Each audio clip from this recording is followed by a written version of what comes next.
Lors de la vidéo précédente, la vidéo que je viens de faire avant celle-là, je vous ai parlé de différents sujets dans la même vidéo. Et donc, j'ai préféré justement prendre un sujet là-dedans pour pouvoir justement continuer la réflexion. Et donc, c'était à propos de l'ombre et de la lumière. C'est-à-dire qu'en réalité, les gens parlent toujours de l'ombre, des ténèbres, comme étant au début de la création.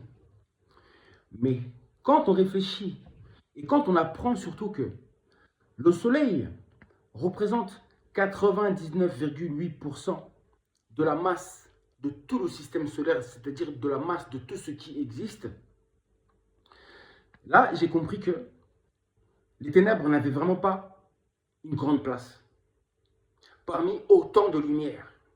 Vous comprenez? Ça veut dire quoi? Ça veut dire que les 0,2 restants, c'est pour les planètes, les comètes, les astres, etc. Puisque les planètes sont les planètes naines. Elles sont toutes petites. Ça veut dire que nous, avec les 4 éléments, on se partage. C'est-à-dire la terre, l'eau, on se partage. C'est 0,2% qui reste. Toute l'autre surface qui reste, c'est la place du soleil. Donc ça veut dire que la lumière est incomparable face aux ténèbres. Et c'est ce sujet que je voulais mettre beaucoup plus en lumière. Puisque je ne voulais pas que ça passe un peu inaperçu dans la vidéo que j'ai faite avant, puisque j'ai traité plusieurs sujets ensemble. Donc, quand par exemple on vous parle du yin et du yang, yin et yang, on représente, cette représentation est fausse. Vous savez pourquoi? Puisque ça veut dire que la lumière et les ténèbres sont égaux. Vous comprenez? Ils mettent les deux sur le même étage. Mais ce n'est pas possible. Avec ce que je vous ai expliqué, vous comprenez que on ne peut pas comparer la lumière aux ténèbres, puisque les ténèbres n'ont que très peu de place. Donc là, vous comprenez que ce symbole-là est faux. Cette dualité-là est fausse. Puisque je vous dis que selon la création et à l'origine, c'est le bien, c'est la justice, c'est la Ma'at qui domine Isfet. C'est l'ordre qui domine le désordre. Et quand c'est l'ordre qui domine, ça veut dire que c'est 99,8% du bien qui domine, de la justice qui domine. Et quand la justice domine, il n'y a pas de place justement pour l'injustice.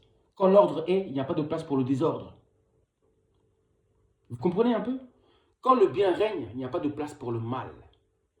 Et en réalité, à l'origine, c'était ainsi. C'était le règne du bien à 99,8%. Et ça, je tenais à vous dire ça. C'est très important. Donc, on ne peut pas comparer la lumière avec les ténèbres. Et quand vous comprenez cette dimension-là, du 99,8% de la surface du soleil, vous comprenez qu'il n'y a que le soleil en réalité qui existe. Nous ne sommes rien à côté. C'est pourquoi les Égyptiens, eux, ils adoraient le soleil. Parce qu'ils avaient compris que le soleil était le tout dans le tout. Bref, oui, ce soleil visible, puisque j'ai parlé du soleil noir, mais là je vous parle du soleil visible. Parce que ce soleil noir qui est caché juste derrière le soleil visible n'est que l'ombre du soleil visible. Ce n'est que son ombre. Et l'ombre, c'est l'âme. Notre ombre, c'est notre âme. Et le soleil noir n'est que l'ombre du soleil visible que nous voyons. C'est son âme. Tout simplement. Et aussi, j'allais vous dire quelque chose. Le Congo, à la base, ça s'écrit avec un K. Et je vous ai dit que Congo est le nom ancestral du soleil, de Ra, en langue africaine, négroïde. Congo. Et ce nom, étrangement, a été transformé. C'est-à-dire qu'on a transformé le K, la lettre K, pour y mettre à la place la lettre C. Ça, ce sont les colons qui ont fait ça. Vous savez pourquoi ils ont fait ça?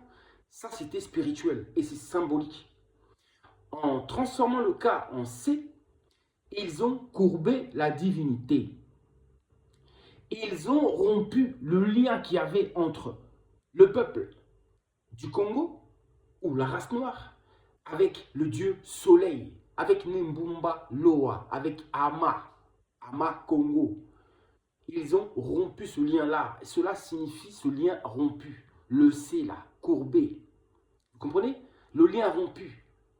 En fin de compte, de notre peuple avec notre créateur. Pour aller ensuite embrasser des dieux étrangers. Vous comprenez? Donc la lettre C, ça représente notre chute. La lettre C, la chute. Nous avions chuté. Nous n'avions plus de divinité, plus de créateur, plus de religion. Car notre religion, c'était la première ancestrale, la religion solaire. Celle par exemple de l'Égypte antique. C'est la religion solaire, la véritable religion. Vous avez compris cela? Donc en faisant cela, ils ont courbé. Vous avez compris ou pas?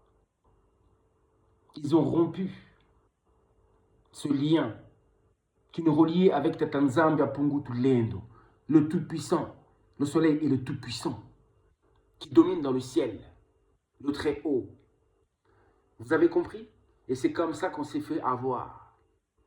Et cette lettre-là va renaître. Et elle redeviendra un K. Lettre pharaonique, divine, ancestrale. Le K va renaître de ses cendres. Vous avez compris? À partir du moment que nous allons revenir vers notre Créateur, vers la source, l'être K sera relevé de nouveau. Donc vous avez compris un peu? J'espère que vous commencez à comprendre pourquoi. Vous avez vu? C'était du mystique. C'était de l'ordre spirituel. Et il fallait comprendre cela. Pourquoi la lettre K devient un C? Certains auraient pensé que c'était un hasard. Ce n'était pas un détail important, mais la vérité se trouve dans les petits détails. Voici une révélation de plus. C'était pas fait pour rien. C'était fait par des êtres très très mystiques qui ont fait ça. Ils savaient pourquoi ils avaient fait ça. Ils savaient pourquoi. Mais ce lien va renaître de ses cendres. Je vous dis à très bientôt. Prenez soin de vous.